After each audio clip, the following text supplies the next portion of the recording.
Assalamualaikum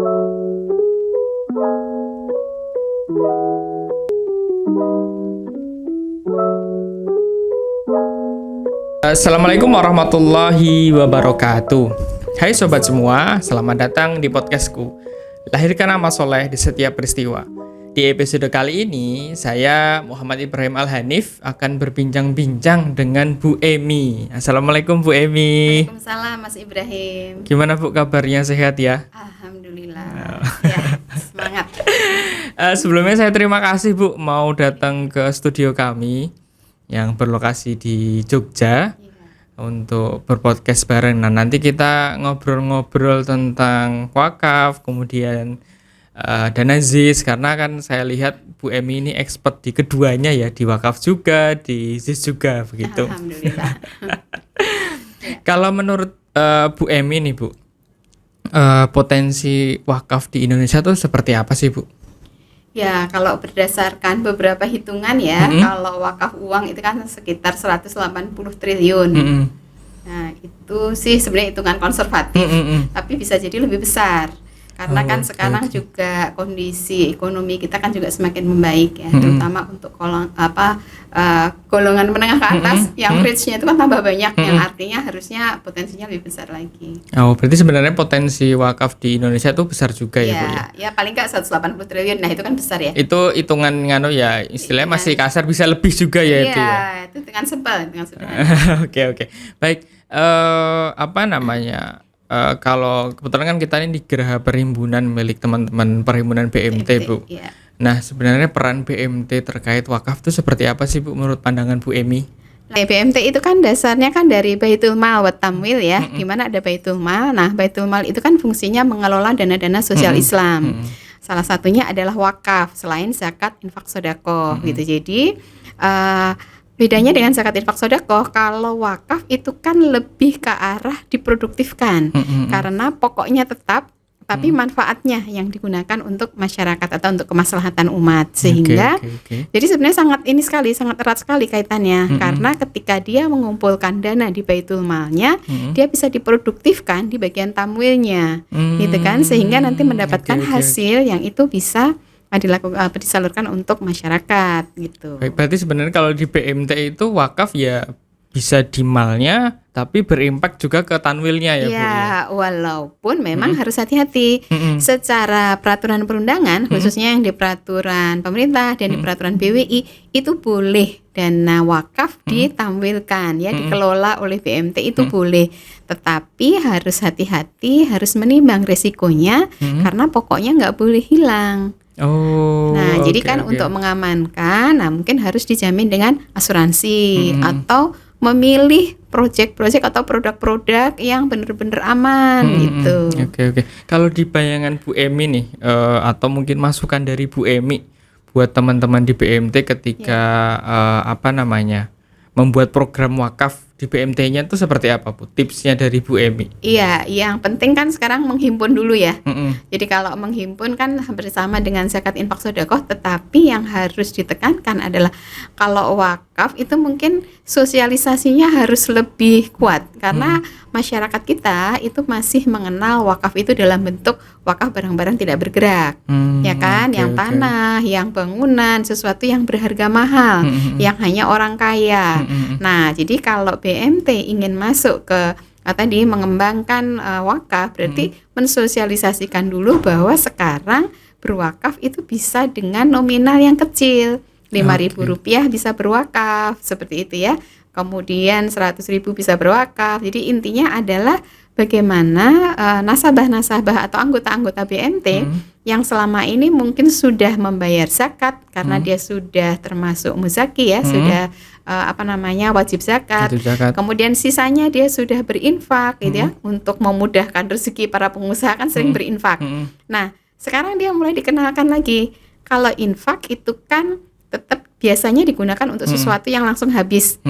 Jadi kan manfaatnya hanya saat itu. Nah, sekarang kita kenalkan satu, ini wakaf adalah bagian dari infak, tetapi lebih berjangka panjang, lebih bersifat permanen gitu ya, bagi si anggotanya. Jadi kan Oke. dikenalkan. Jadi kalau Bapak misalnya sudah berinfak misalnya Rp5.000, sekarang ditambah dengan berwakaf Rp5.000 Oh, gitu.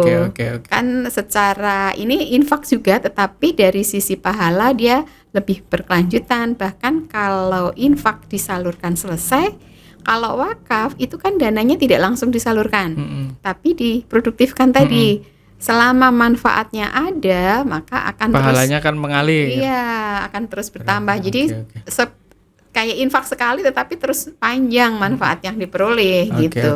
Berarti kalau tadi saya tangkap bahwa yang penting di awal buat teman-teman BMT itu adalah edukasi ke masyarakat, karena ya saya lihat polemik di masyarakat ini masih melihat wakaf tuh ya tanah, kemudian ya bangunan gitu. Padahal sebenarnya siapapun boleh berwakaf dengan nominal berapapun ya, begitu ya. Betul. Jadi memang bisa saja nanti ujungnya adalah tanah atau bangunan, tetapi sekarang kan orang bisa ayo sedikit-sedikit dulu. Kalau kita menunggu berwakaf tanah kan tidak mungkin saya wakaf 1 meter ya. Paling kita wakaf uang untuk membeli 1 meter, ya kan. Nah, kalau kita belum punya uang untuk membeli 1 meter, tidak apa-apa kita membeli berwakaf dengan membeli 10 cm misalnya. Kan tidak apa-apa itu, kalau makin dikumpulkan nanti akan kebeli juga yang 1 meter, akan kebeli juga.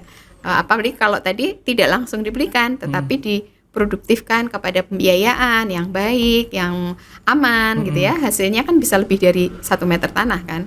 Oke.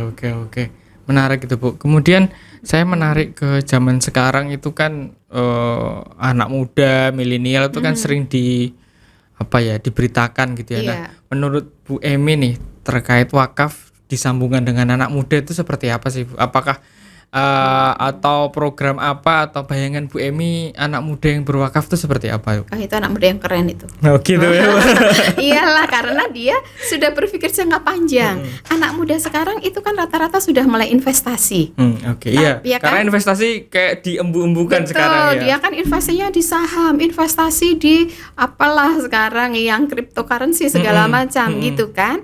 Nah, itu kan investasi yang sebenarnya jangka pendek, artinya hanya untuk urusan dunia. Nah, kalau itu sudah kenal investasi manfaatnya, tinggal kita tambah sedikit, ayo investasinya diperpanjang nih sampai ujung setelah dunia, kan gitu ya.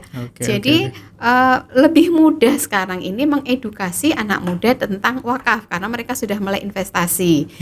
Dan cara untuk berwakafnya juga bisa digabungkan. Misalnya ya, ketika dia bermain di saham misalnya, ketika dia mendapatkan gain, selain dia tanamkan lagi kepada investasi, dia pakai untuk konsumsi, untuk dia jalan-jalan, ada sebagian yang dia investasikan dalam bentuk wakaf. Jadi lebih keren tuh. Mungkin yang dia pakai untuk jalan-jalan habis, sebagian yang dia investasikan berkembang. Nah, tapi kalau dia meninggal kan selesai. Tapi kalau dia sebagian untuk wakaf, dia meninggal dia masih dapat tuh hasil investasinya. Dan wakaf hari ini sudah lebih mudah caranya. Segala macam platform ada, ya kan? Jadi tinggal lewat HP pun sekarang sudah bisa ya, Bu. Saya kira teman-teman BMT juga sudah punya aplikasi itu ya. Oke. Berarti kalau tadi saya lihat sebenarnya edukasi ke anak-anak muda tentang wakaf tuh lebih mudah ya. Betul. Karena istilahnya itu investasi, cuma investasinya bukan untuk dunia tapi investasinya untuk akhirat. Sebenarnya bisa dunia akhirat ya, karena kalau kita kan percaya gini, kalau yang kita berikan itu kan manfaatnya juga buat dunia. Makin kita memberi, kita makin berkah. Makin banyak rezekinya ya kan, itu untuk dunianya tuh. Yang untuk akhiratnya udah pasti. Itu yang manfaat dari sisi ininya. Tapi ketika dia berwakaf, hasil wakafnya diinvestasikan, sebenarnya dia juga dapat di dunia kan? Karena dia dengan berwakaf 100, dia sudah diproduktifkan, dana wakafnya menjadi 1000. Nah, dia dapat investasinya itu yang 1000 itu kan, yang untuk dunianya, untuk akhiratnya tambahnya. Tapi ketika dunia hasil wakaf dunianya banyak, sebenarnya rezekinya dia juga semakin banyak gitu, Mas. Berarti sebenarnya image bahwa wakaf itu investasi dunia maupun akhirat ya. Betul, makanya kalau saya lebih suka bukan mengecilkan infak ya, karena infak itu juga kan sesuatu yang luar biasa. Memberi makan orang miskin itu sesuatu yang luar biasa gitu ya. Tetapi adalah porsi kayak kita menabung untuk hari ini dan menabung untuk hari esok gitu. Jadi kalau infak itu menabung hari ini, insya Allah esoknya kita dapat. Tapi kalau wakaf kita memang menabung untuk hari esok yang hari ini pun dapat. Jadi gitu. Jadi Oke. pokoknya wakaf itu keren deh. Oke, baik. Baik Bu, kalau saya lihat dari profilnya Bu Emi kan, Bu Emi juga pernah bergerak di Basnas ya, dari tahun 2 sampai 2015 ya. Iya, jadi dari bayi sampai sudah mantu. Itu kalau punya anak ya. Nah, apa namanya, seperjalanannya Ibu di Basnas sebenarnya pemahaman masyarakat tentang dana sosial terutama di zakat infak sedekah itu seperti apa sih Bu? Karena kalau kita lihat kan rata-rata orang yang agak menarik itu ketika misalnya ada musibah, kemudian ada apa, mereka hanya dana sosial, pokoknya saya store untuk dana sosial gitu. Enggak, saya nyumbang gitu. Saya ini nggak tahu wakaf, nggak tahu infak atau sedekah. Nah itu perjalanannya Bu Emi di Basnas itu melihat masyarakat terkait pemahaman tentang dana jis itu seperti apa sih Bu? Ya memang masih banyak yang tadi rancu antara zakat, infak, sedekah dan wakaf ya. Tetapi di dalam 20 tahun terakhir ini perkembangan zakat kan luar biasa. Jadi ini terima kasih juga termasuk perhimpunan BMT kan termasuk yang dari awal juga menggaungkan zakat ya. Jadi dulu orang hanya mengenal zakat itu zakat fitrah, sudah berkembang menjadi zakat profesi, sudah berkembang menjadi zakat perdagangan gitu kan, sudah berkembang menjadi infak setiap hari, setiap subuh, setiap saat misalnya. Jadi itu adalah satu perubahan yang luar biasa dalam 20 tahun ini. Nah, bahwa masyarakat itu masih rancu antara zakat, infak dan sedekah, memang itu yang yang harus terus kita ini kan ya, itu sosialisasi tiada akhir itu Mas. Karena sudah tertanam lama di kita bahwa yang disebut mengeluarkan sebagian harta adalah zakat. Gitu. Jadi padahal kalau zakat itu kan ada ketentuannya, ada hitung-hitungannya. Ketika hartanya sudah masuk nisab, kalau belum ya dia bukan zakat. Iya, dia infak sedekah bagus tapi dia namanya bukan zakat gitu. Kemudian dia harus dibayarkan kepada lembaga yang benar kalau zakat itu. Jadi misalnya kepada Basnas atau kepada LAS yang sudah mendapatkan izin. Karena contoh dari Rasulullah adalah zakat itu dibayarkan kepada amil. Nah, tapi kalau infak sedekah itu silahkan, bahkan yang paling afdol itu kepada lingkungan terdekat. Kepada karib kerabat, kepada siapa yang membutuhkan. Nah, itu infak sedekah dan itu pahalanya luar biasa. Tetapi kalau zakat adalah kepada yang mempunyai otoritas. Itu. Karena kalau infak sedekah itu misalnya hanya kepada lingkungan terdekat, lingkungan yang jauh siapa yang bantu? Jadi itulah peran amil. Jadi sebenarnya kalau dalam Islam keluarga terdekat itu kewajiban dari saudaranya, tetangganya, gitu ya, masjidnya, lingkungannya, gitu. Nah itu sumber utamanya dari infak sedekah dulu. Kalau misalnya tidak ini, makanya mungkin masjidnya menjadi amil. Nah bisa dia memungut zakat. Berarti kalau bisa disimpulkan infak itu nggak apa-apa secara direct langsung kepada. Sebaiknya begitu malah ya. Misalnya di lingkungan saya nih ada yang orang kurang mampu, secara direct, yuk warga yuk ngumpulin infak ngasih ke dia. Itu berarti nggak masalah. Cuma kalau zakat, itu bisa setiap saat. Kalau zakat itu harus kepada amil ya Bu ya. Iya betul, dan harus dihitung gitu kan. Apakah penghasilan kita sudah termasuk nisab? Iya, kemudian ini penghasilan yang mana gitu kan? Apakah harta yang mana? Oke. Nah, di selama Bu Emi di Basnas tuh program-program apa sih Bu yang selalu Ibu gembu-gembukan? Maksudnya program inti apa yang selama ini Ibu Emi jalankan selama di Basnas? Atau di bagian apa dulu Bu Emi di Basnas itu? Saya di bagian penghimpunan. Jadi saya tugasnya mensosialisasikan, mengajak orang gitu ya. Dan alhamdulillah kan ini walaupun bukan atas nama Basnas lagi, tapi kemarin saya membaca laporannya tahun 2021 itu kan pengumpulannya sudah secara nasional itu 12 triliun. Jadi itu dulu dari awal 2002 ketika baru ada dompet duafa, baru ada Basnas. Nah itu kan Basnas baru berdiri, itu kan masih sekitar 250 jutaan gitu kan. Sekarang sudah melampaui itu dalam 20 tahun kan. Dengan adanya undang-undang, banyak lembaga zakat berdiri, banyak ini dan semua bersama-sama. Nah, kami berharap di wakaf juga begitu. Ini sekarang baru tahun wakaf. Jadi kalau semuanya kita sosialisasi wakaf, ayo wakaf itu mudah, wakaf itu nyaman, wakaf itu gampang, wakaf itu adalah investasi dunia akhirat. bisa kaya dari wakaf, bisa sejahtera dari wakaf, dan nanti bisa bahagia dapat surga juga dari wakaf gitu. Nah itu kita ayo sama-sama. Nah, mudah-mudahan bisa sampai 20 tahun itu ya. Tahun depan kita udah langsung sudah gede ya, gede. Baik. Programnya udah luar biasa nanti. Berarti kalau boleh tahu program yang sedang kan dulu di Basnas, kemudian sekarang di BWI, program apa yang sedang Bu Emi jalankan sekarang di BWI ini, Bu? Sama kami juga sedang mensyiarkan wakaf ya. Nah kan kalau wakaf ini alhamdulillah pemerintah kan sebanyak memberikan support, antara lain kan misalnya mengeluarkan produk cash wakaf link sukuk misalnya. Itu adalah program bagaimana dana wakaf itu aman dengan ditempatkan di instrumen yang dijamin pemerintah. Bagi hasilnya lebih tinggi dari deposito, aman, tidak pun kena pajak gitu ya. Dan itu temporer, jadi kita bisa mewakafkan misalnya saya 2 tahun saja. Nah dari 2 tahun itu, selama 2 tahun uang saya ditempatkan di sana utuh, tapi hasilnya bisa untuk wakaf. Kita mendapatkan pahala dari hasilnya saja. Apalagi yang di BWI hasilnya itu dipakai untuk membangun rumah sakit. Rumah sakitnya beruntung, profitnya dipakai untuk membangun duafa. Jadi kita mendapat pahala itu berlapis-lapis gitu, Mas. Oh iya. Padahal wakafnya cuma sekali. Cuma sekali, tapi kan? Berlapis-lapis. Keren kan? Baik. Berarti sebenarnya wakaf itu keren ya, Bu ya. Keren. Wakaf itu mudah dan keren. Bisa mensejahterakan, kemudian jadi investasi dunia dan akhirat. Dan kitanya jadi belajar jadi investor. Oh iya, investor dunia akhirat ya, Bu ya. Tidak hanya dunia saja. Iya. Baik, terkait wakaf lagi nih, Bu.